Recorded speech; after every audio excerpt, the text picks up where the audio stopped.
Welcome back to my YouTube channel. I'm your presenter, Teacher Jonathan Musau. Today I want to take you through some 10 questions that are highly tested nowadays in KCPE. Thank you.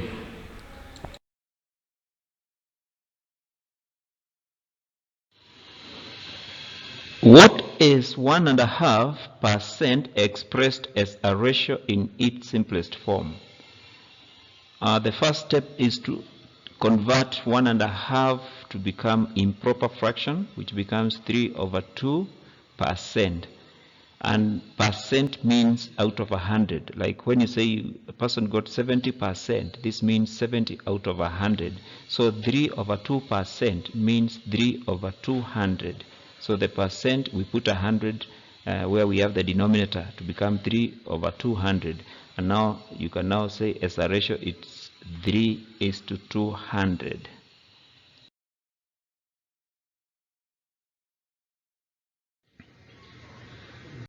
On a farm, there are cows, goats, and sheep. The number of goats is twice the number of cows, while the number of sheep is 25 less than the number of goats. If the number of goats is G, how many animals are in the farm? So we start with the clue, and the clue is supposed to be goats, which is given as G. Then we move with the goats to get the other values. For example, we are told the number of goats is twice the number of cows. Since goats are G and they are twice the number of cows, the cows will be half of G divided by 2, not the opposite, not 2G, because it's the goats which are twice. So the goats are more than the cows. And already we are told the goats are G. So cows will be half of the value of goats, which is half G.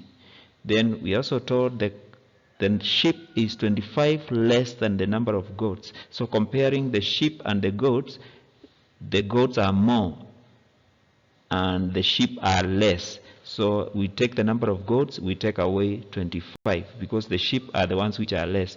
So they are less by 25. We get G minus 25, and not 25 minus G. It's supposed to be G minus 25. The value of goats minus 25. Then the total, we get the number of goats. We add the number of goats plus the number of cows plus the number of sheep. And the like terms here is G plus half G plus G, which is the same as 2.5 G, then minus 25.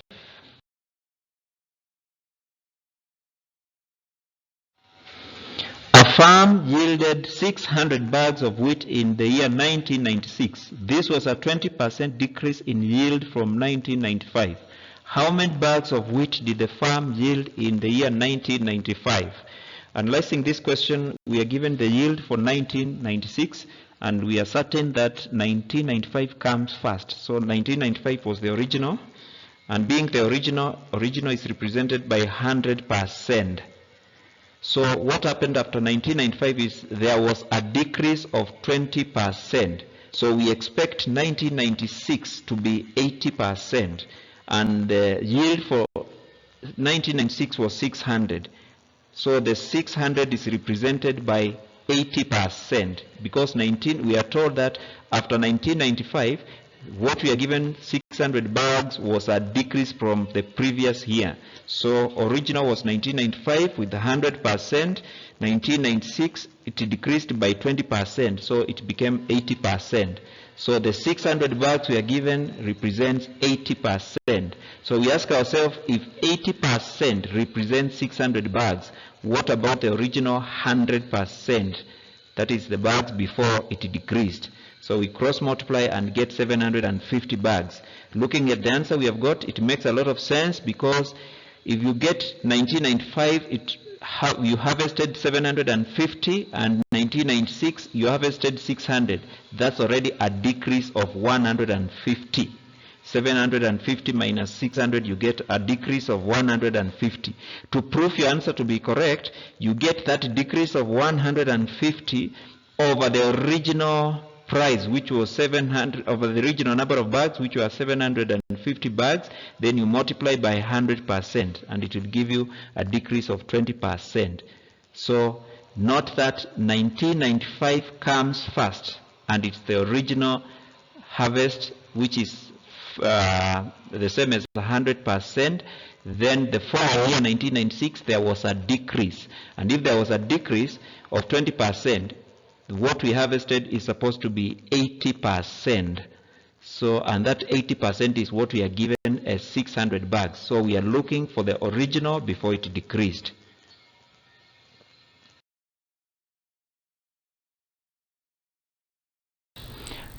A pupil left home for school at a speed of 5 kilometers per hour and returned at a speed of 4 kilometers per hour.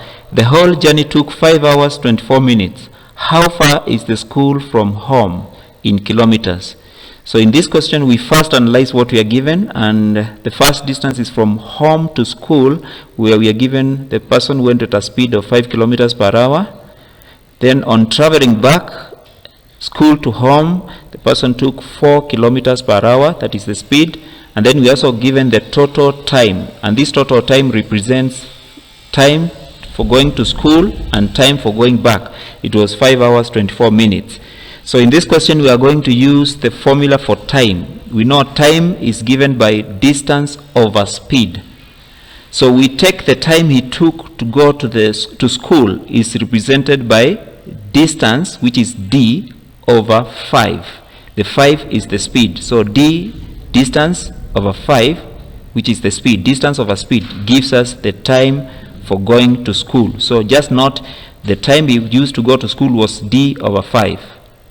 Then the time he took from school back home, the distance remains the same because the distance he covered to school is the same as the distance he covered from school to home. So we are going again to get time by the formula distance over speed. So we are going, in place of s we put 4. For distance we just put d because we don't know the distance. That's what we are looking for. So the time for going and the time for going back home will give us a total time of 5 hours 24 minutes. When you change 24 minutes, it becomes 25 and 2/5 hours. To change 24 minutes, I divided 24 by 60 and simplified to get 2/5 of an hour. So now, starting with time that he took to go to school and time that he went back, I will say d over 5, that is the distance over speed, plus again distance over speed. The first d over 5 representing the time to going to school, the second d over 4 representing the time to go back home, should give us a total of 5 and 2/5 hours, because this 5 and 2/5 is the total time. So now to solve this equation here, we need to put brackets and we multiply by LCM of 5, 4 and 4. 5 and 4, which is 20. So d over 5 times 20, we get 4d. d over 4 times 20, we get 5d. Then 27 over 5 times 20, we get 108. The 27 over 5 is 5 and 2/5 hours changed to improper. So when you solve this equation, 4d plus 5d, which gives us 9d, equals to 108. So we divide both sides by 9 to get distance is 12 kilometers. I feel like repeating again some key points. This question can only be solving by getting the formula for time. And in the formula for time, we know time is distance over speed. So what time did he take to go to school? He used distance over speed. And the only thing we know in this case is the speed. So we say d over 5. Then when he was going back home, he used again time, which is represented by distance over 4. Distance over speed, which was 4. So I say the time for going to school and the time for going back home, it is represented by a total time of 5 and 2/5 hours. So when I solve this and then I multiply by the LCM, d over 5 plus d over 4 equals to 27 over 5, and I multiply by the LCM all through, it gives me 4d plus 5d, it represents 108. Then 9d, 4d plus 5d is 90, equals to 108. Divide both sides by 9, you get distance is 12 kilometers. So that represents the distance from home to school. I would urge you to try the questions I've written here, and then you inbox me the answers after you get them. Try Primary Maths Class 8 book, page 184, number 13. You also do KCPE 2018, number 13. Don't joke with that question I've given there. It has a 99% chance of coming this year in KCPE.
On a map whose scale is 1:50,000, a rectangular piece of land measures 3 centimeters by 2 centimeters.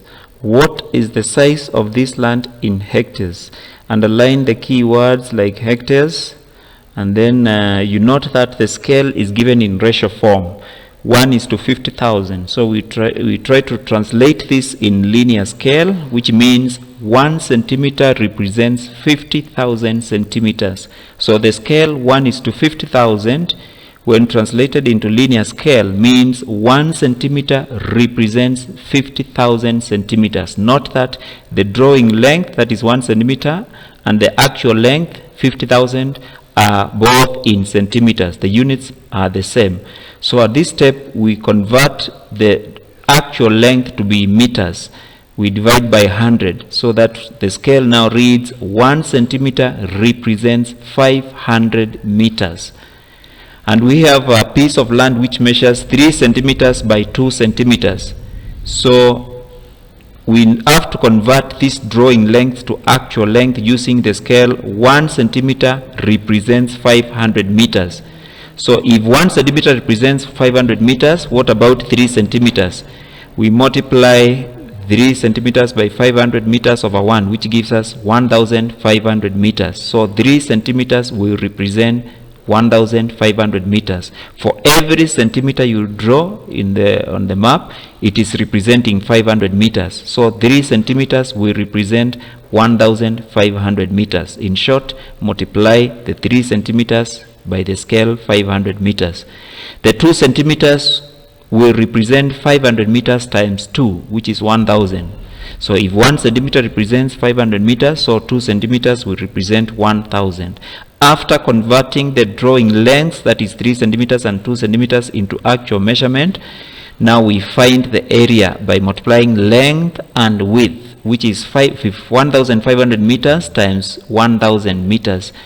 And then we divide our answer by 10,000 to change into hectares. And when you do that, you get 150 hectares.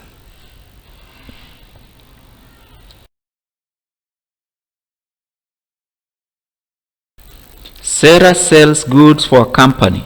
She is paid a salary of 84,000 per month plus a commission of 20% for the sale of goods worth above 10,000 shillings. In 1 month, her total earning were 150,000. What was the value of goods she sold? So we underline the word value of goods, and then we analyze the things we are given. Salary was 84,000. The commission was 20% only for goods above 10,000, meaning she has to sell things which are more than of value 10,000 for her to earn commission of 20%. So the goods which are below 10,000 will not earn commission. Then the total earning was 150,000. I want us to look at the word total earning. Total earning in commission refers to salary plus commission. So what you earn by the end of the month is the salary plus commission. And if you look very well, we are given the earning, we know the salary, what we don't know is the commission. We only know the commission was 20%. So given those values, we are able to get the commission by substituting earning, which is 150,000, equals to salary of 84,000 plus that commission we don't know. So obviously to get the commission, we subtract the earning minus the salary, because 150,000 is made up of, is the earning, and is made up of the salary plus the commission. So you ask yourself, what was added to this salary to make it 150,000? So we subtract the total earning minus the salary to get a commission of 66,000. So going up, and remember we are told commission was 20% for goods above 10,000. So this commission of 20% is now represented by what we have got here, 60,000. So the commission is represented by 60,000. 66,000. So what about 100%? And 100% refers to all the goods that he got commission for, but doesn't include the goods which are above. So we cross multiply and get 100 times 66,000 over 20, which gives us 330,000. And this is where most candidates fail. This doesn't include the goods above. So we have to add the goods which are above, which were never used to calculate the commission. So the total sales, the value of goods, is now 340,000. I repeat again some key points in this question. The salary was 84,000. The commission was 20% for goods above 10,000, and then the total earning was 150,000. I want you to note that earning in commission refers to salary plus commission. So what he earned is both the salary and the commission. So we know the salary, which was 84,000. So this 150,000, which was the earning, was made up of 84,000 plus a commission. So to know this commission, we first subtract the earning minus the salary, which gives us 66,000. And this 66,000 is the commission, and it is represented by 20%, as we were told earlier that the commission was 20%. So 20% represents 66,000. Then we find 100%, and 100% refers to all the goods he sold, excluding the goods which were above. So we cross multiply 100 times 66,000 over 20, then we get 330,000. Then we add the goods above, which are 10,000, to get 340,000. So those candidates who forget to put the goods above, take note of that. After you get the answer, you must put the goods above to get the total sales.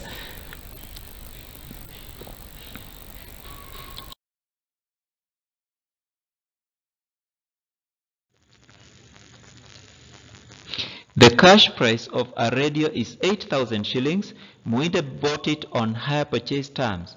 The total amount he paid was 25% more than the cash price. He paid a deposit of 1,000 and the remainder in 20 equal monthly installments. How much did he pay per installment? So the first thing to do in this question is to compare the cash price with the hire purchase price. So we are told the hire purchase was 25% more than the cash price. Then we take the cash price to be the 100%, the original. Then hire purchase is 25% more, meaning it is 125%. And since we are given the cash price, which is represented by 100%, we ask ourselves, if 100% represents 8,000, what about 125%? Remember, 125% is the hire purchase, because we are told it's 25% more than the cash price, so it is 125. When we cross multiply, we get the hire purchase was 10,000. Then moving on, hire purchase is given by the formula deposit plus total monthly installments. We know the hire purchase now, we know the deposit, and we know he paid in 20 months. So the only thing we don't know is the monthly installments. So in a quick one, to get the monthly installments, we first get the hire purchase, we subtract the deposit to remain with the total monthly installments. So we get the hire purchase, which you have got, 10,000. We take away the deposit, and once we do that, we are left with 9,000. The 9,000 represents the total monthly installments, which were paid in 20 months. So to know what he was paying each month, divide that 9,000 by 20 to get 450. So in a quick one, the first thing is to find the hire purchase price by comparing the cash and the hire purchase, where we know that the cash is the 100%, hire purchase will be more by 25, so it will be 125. So we ask ourselves, if 100% is 8,000, what about 125%? And then from there you get the hire purchase, which is 10,000. Use the formula hire purchase equals to deposit plus total monthly installments. So substitute, and then you get 10,000. It represents 1,000 is represented by 1,000 plus 20M, which is the total monthly installments. So take away the deposit from the hire purchase, so that we are left with 9,000, which represents the total monthly installments. Then divide by the number of months he paid, and you get 450.